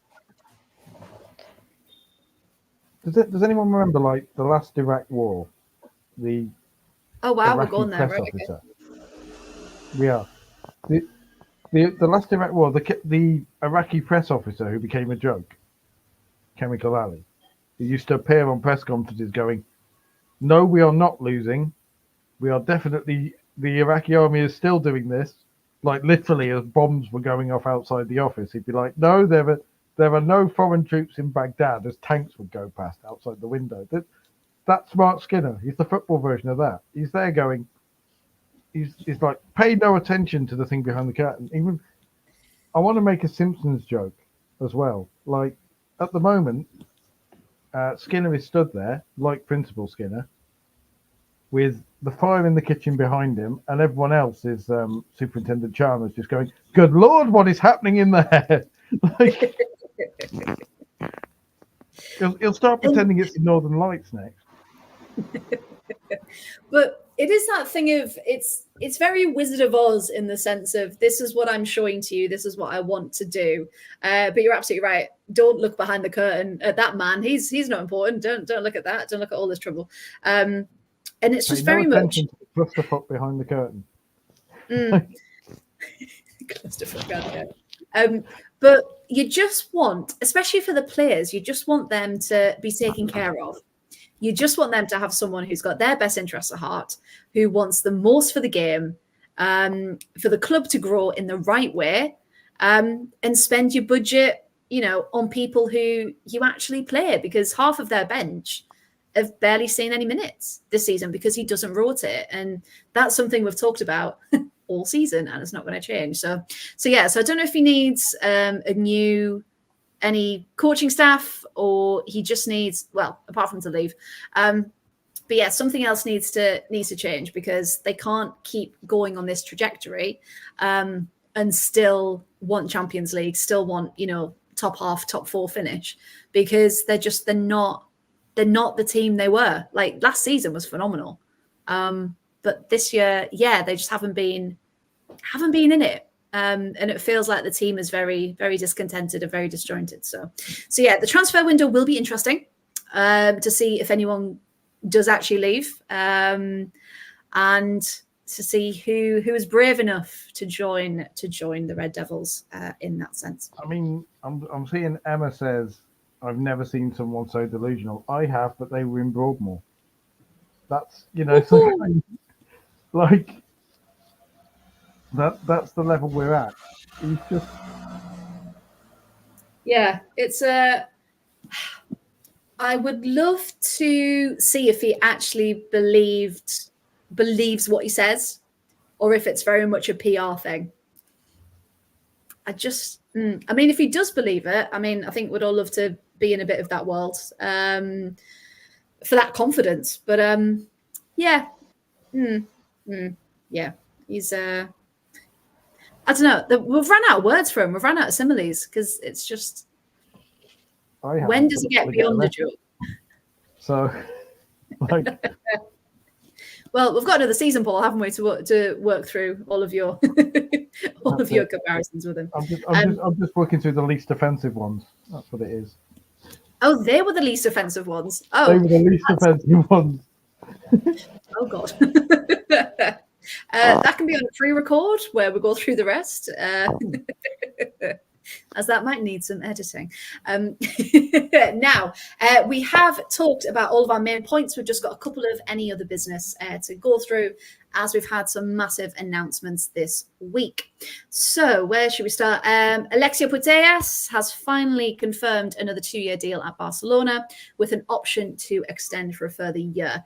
Now, that raises questions about Lucy Bronze, because there were rumours that came out that Alexia wanted more money, which would mean other players would have to take a pay cut. Of course, we know nothing, disclaimer out there. But there's been nothing at all about Lucy, whether she stays or whether she goes. And of course, we talked earlier about Mariona Caldente. Is she going to Arsenal? Is she not? However, she did come out and say she's waiting for the Champions League final, and then she'll talk about her contract and what it's doing there, which I think is very sensible. With that final very, very close. We've also got Lieke Martens van Leer has announced her next 2 matches with the Orange Lionesses. They'll be her last on international duty. So it'd be nice to say farewell to her in the right way. Now, Arsenal and Chelsea have also announced they're going on a US tour as part of pre-season. And they'll face Washington Spirit, Gotham FC, before facing each other. Do we think that's a good idea, considering how everyone says traveling is bad for injuries? What do we think? Anyone got any thoughts on that one? I'm not very. Because of course, Arsenal versus Australian All-Stars as well. Yeah, the same. I mean, this is just, I understand why they do it, but if we think about the players' health, I am not sure that these are ideal situations. But in this case, with the Australian travel, most of the Lionesses stayed in London. I don't know if they could actually choose, if they spoke to England. I don't know whose decision it was, but I am honestly glad that not all of them went, and this can also be a good opportunity for the academy players. I am happy about that. I'm actually a little bit disoriented by Sarah Buadi coming back for this. I don't know if you read about it. Yes. Sarah? But apparently her contract only ends at the end of June. But this is not what we heard, because when she leaving, her leaving was announced, they say that her short-term contract has come to an end. So I don't know, but apparently I heard that she still has a contract until the end of June. So that's just so confusing. I don't know, but still, because Manu is staying in London because her partner is about to give birth. So she's not traveling. Sabrina is not traveling because she's leaving, and so we basically only have Williams, and we needed another one, but it's just so confusing.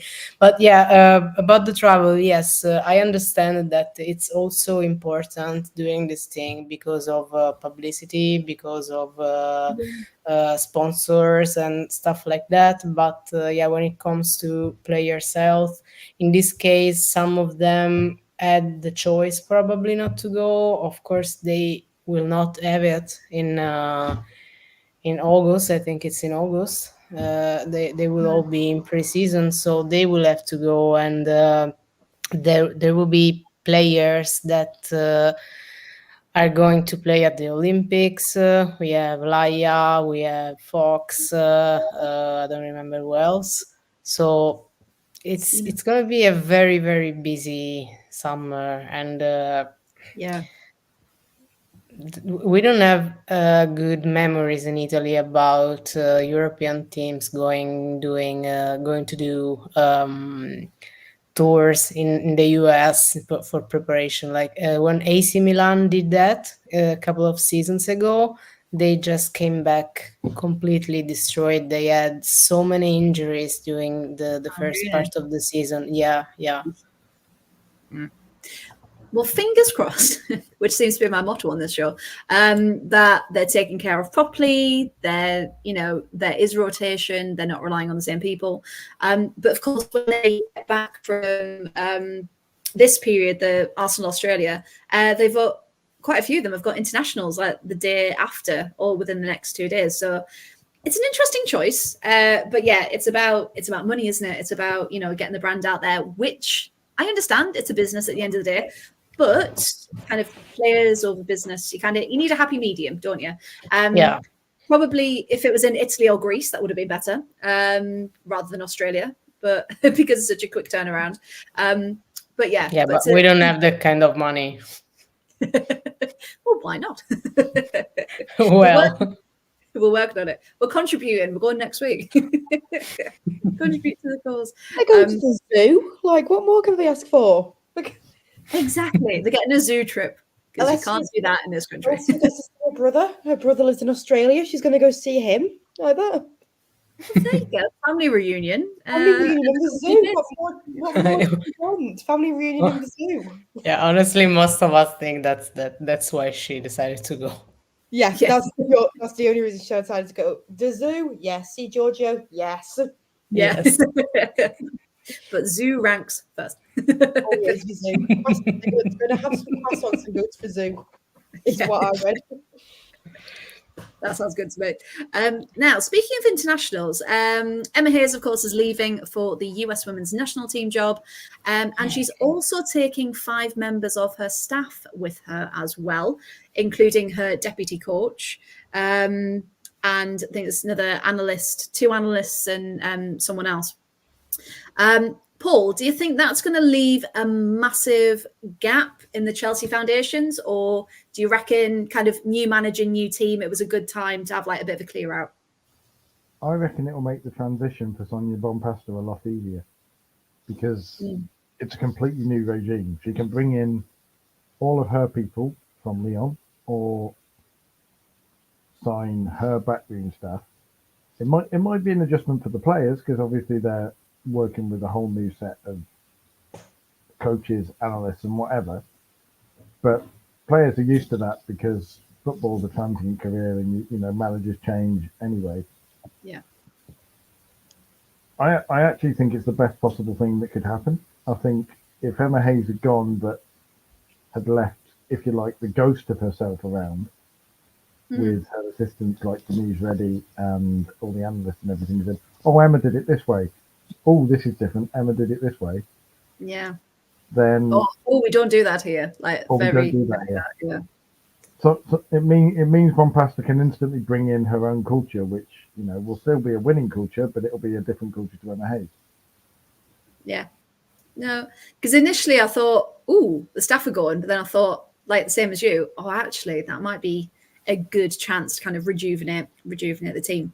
And Also making headlines this week, the US roster has been released for their training camps. And I know we spoke about it in the group chat a little bit, but there's been some controversy about some of the players that have been included or have been missed out. So, for example, I know, Paul, we were chatting, I think Chloe said something as well, didn't we? So names like Lynn Williams missing, youngster Croy Bethune as well, who is top for assists in the NWSL this season, by the way, is Bethune. She's not in there. However, Corinne Albert is. Now, there was a lot of social media noise a couple of weeks ago because she was liking and resharing, wasn't she? Tweets and videos that were kind of homophobic and transphobic, and you just think, it's a morality question, isn't it? Because do you judge someone based purely on their football, because that's what she's there to do, a job, or do you let someone's beliefs that have affected her teammates, fans, and ultimately all of the queer community, essentially? So, Paul, what are your thoughts on that? I find this interesting, and I'm, as a straight passing person, I'm kind of, and a bloke as well, I'm probably going to be told by some people I can't really comment on women's football and this kind of thing. But I just look at it, I'm a firm believer, if you're going to be in a space, you need to earn the right to be in that space. Like, if I'm playing international football for any country is a privilege. Playing international football for the US is probably one of the highest privileges that anybody in women's football can get. And I think if women's football is going to market itself as inclusive, if it's going to market itself as welcoming, then I think there's a responsibility on players to act in that fashion. And if they don't act in that fashion, I think that it is fair to expect consequences, because to be clear here, I'm not saying that people can't hold certain views or people should be cancelled or whatever else, because everyone has the right to their own views. And I have said things in the past before I was educated, as everybody has, that I now look back on and think, oh, thank heavens social media wasn't around to anywhere near the same level. But I'm not an international footballer. I'm just some person on the internet. I love the way you've all leaned forward, by the way. I'm like... We're intrigued. Well, yes, speak more. And I think if you are an international footballer, you should be held to a higher standard of conduct than your average fan. And even if you hold certain views, if those views are going to be damaging to your teammates, if those views are going to be damaging to a large section of your fan base, if those views are going to be contrary to the values that the sport that you're playing in is trying to promote, you just keep them to yourself. She can think what she likes. She can, as far as I'm concerned, she can think that the world is run by a giant spaghetti monster. But is it not? well, it depends. That's another conspiracy theory. That's another podcast. That's fine. Yeah, can I just say, sorry to interrupt you, Paul. I don't know if carry on. Go on. Shut me up. Yeah. Start talking, for God's sake. No, can I just say I very much agree with what you're saying, and that can also apply to a coach, not only to players. And well, it's not a mystery that I'm not a fan of MIAs, at least on well, how can I put this? Not on a sport level. I mean, I recognize what she's done for the game, but I'm not a fan of some of the things that she said in the recent past. Mm. And doesn't surprise me that she didn't show sensitiveness about this topic, seeing what she has just been saying in the past couple of months, honestly. Yeah, because some people have said, well, actually, was it completely up to her because she hasn't had that time with them yet? Was it more of a recommendation by other staff? How much? But ultimately, she's in charge. She gets, she has the final say, doesn't she? Well, from what I heard, she has been discussing with the temporary coach all this time since her arrival was announced. So I know that she also had something to say about all the previous squads. So it's not like she's just arriving and she has to figure things out. I mean, and when something like this happens, it doesn't surprise me, honestly, that she doesn't show consideration about how this can impact the players, because she when it comes to taking this kind of decisions, she shows that she just goes like this, you know. Yeah, because she had a couple of comments a few months ago, didn't she, about player relationships that didn't necessarily go down. That's what I'm talking about. Yes. Yeah. Absolutely.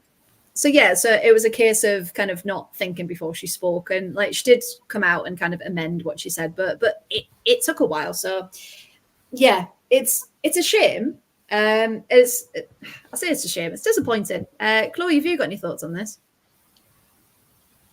I think it's just kind of like reiterating what everyone said a bit. Like, there's that line, and it's more up to the coach about whether, it's footballing ability or whether it is like personal comments. Something must have. I mean, again, I'm not like fully clued up in the situation, so I don't know like the full ins and outs and stuff. But I think it will have been like Emma and Twyla, who is the Twyla is the like the interim coach who's been kind of doing all that bit. They probably would have had a conversation about it and would have been like, "Oh, so this has gone on. What do you want to do about it?" Well, if the other players are okay with it, then we'll let her in. But if not, then we won't. So I think it was just more of like what the coaches decide to do. And I think Twyla said she was still going to be part of like Emma's background squad, backstage squad, which is Emma's good. squad. Are they going to have like jackets on the backs in Emma's squad? The personalised ones like Shadow. Yeah, that's my shoes too. Signed by everyone. Yeah, sorry. Yeah. That'd be sick though, of them having just matching jackets, like hashtag Team Emma. Team Emma Blackstenius, the correct Emma. The original Emma. And then in comparison, we saw, of course, that Canada Soccer are doing a whole Pride themed event during their matches with rainbow lettering on the back of their jerseys. So that's going to be phenomenal. Not available in the UK. You cannot get a personalised Canadian jersey in the UK. Yeah, that's homophobic. Well, I tweeted Fowdies the other day. I was like, "Hey, you thinking about stocking these? Because I'll buy 10." So yeah, if the Canadian women's national team are watching and listening, please do make them available, because we need them. We need to represent our Canadian players and all the work that they're incorporating for Pride to show the right way that it can be done. So yes, please, we do want those jerseys. Okay, quick news as well. FC Porto have announced that they are founding their women's team, finally. Yay! Progress that we'd love to see, and they will be in the 3rd division next season. So, progress in Portugal.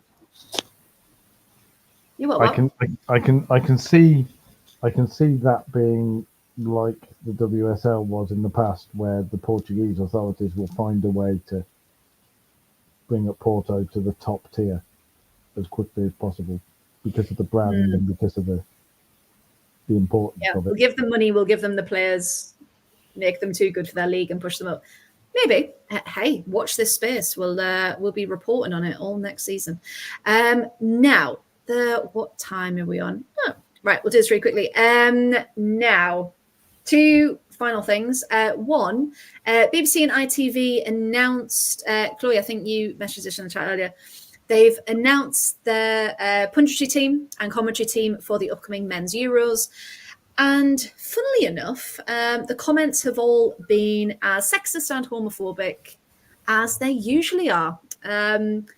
Although lots of positivity for Gabby Logan, of course, we love Gabby Logan. However, people have said that it's still about ticking boxes rather than being experts. Have you met Karen Carney? Have you seen? I've actually met Karen Carney. Oh, have you? Show off. But yeah, and Laura Woods is a fantastic presenter. All of these strong women are there for a reason. And if people have an issue, then you've got to look in the mirror, because the issue is clearly with yourself. Because they could never do as good a job as they do. So yeah, we will be watching and supporting our fellow female journalists because they are phenomenal and they've been chosen for a reason, not just to tick a box. Thank you very much, Troll. The internet. People like Laura Woods. If you look at the internet, everybody likes Laura Woods because they all fancy her, basically.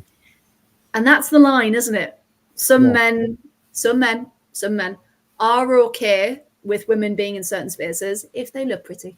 I have no shame as the sole man here. I have no shame in admitting and acknowledging that the level of hypocrisy among male sports fans in general, particularly football fans, is shameful. And even though Laura Woods doesn't have any professional football experience and could easily be criticised for that, nobody will, because they all like looking at her on a TV screen because they're all pervy over her. Whereas the likes of Alex Scott, Gabby Logan, Karen Carney have all made it quite clear that they're not interested in any of that, and they are there to talk about football, and thus men can't treat them as a sex object. And again, as Graham says, it does a disservice to Laura Woods because she's phenomenally good at what she does. Yeah, and they're all there for a reason because they are very, very good at their job. Nancy's agreeing again. Nancy supporting her fellow female sports presenters. Yes, she is. See, team Nancy, Team Chaos and Team Nancy. And the last thing, Champions League final this weekend. Are we excited? Very. Well, very. Yeah. Good. Come on, Leon. Now, we will do predictions in a moment, although Paul's just said who he wants to win. There was announced today as well that the 2026 Women's Champions League final will be held in Oslo. I haven't put the name of the stadium. I do apologise, Oslo. It's a 28,000 capacity stadium. This year's is sold out at 53,000. So I don't know what you wear for a player now, but they kind of need to change that. So hopefully, because it's still, I was going to say 2 hours, 2 years away, they've got time to upgrade that stadium, because that's going backwards. That's not progress. That's awful, god awful. So I have tweeted it, and if anyone else would like to tweet it to make you aware that is not okay. They need to come to their senses, because these matches are selling out. There is the demand, and if anything, go bigger, get to a bigger stadium rather than a smaller one. So predictions for the weekend. Camilla, what do you think? Barcelona, Lyon. 3-2 Barcelona.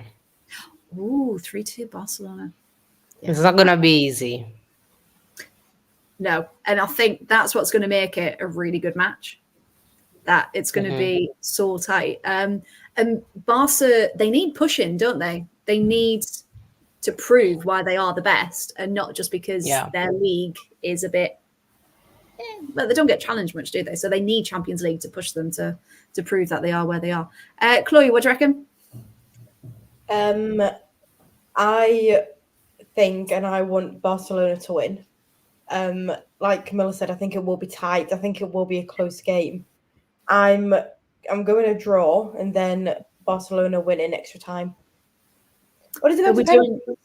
I can't never remember these games. Extra time first usually, and then pens. Is it going to be like an against Wolfsburg comeback situation where they went, was it 2-0 down, and then they came back and smashed it 3-2? Yeah. I just need some excitement. I want some drama in the final. Yeah, we don't want a 6-0 demolition. We want like a 2-2 right till the 112th minute, and then someone gets the goal. Last year we got the drama. Exactly. We did. Definitely. As a neutral, it's been a bit of fun, it's just.